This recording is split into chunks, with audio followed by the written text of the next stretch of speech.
chaos in tent town. We've got friggin' wind, a big gust of wind come in and just flatten the tent. Wasn't supposed to be coming through. We do have this tarp. We got the repair kit out, repairing poles with knives and forks.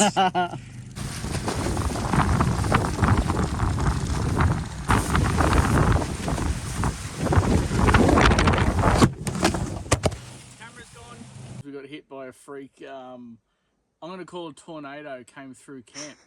And it pushed tents over, it made shit fly almost down the hill.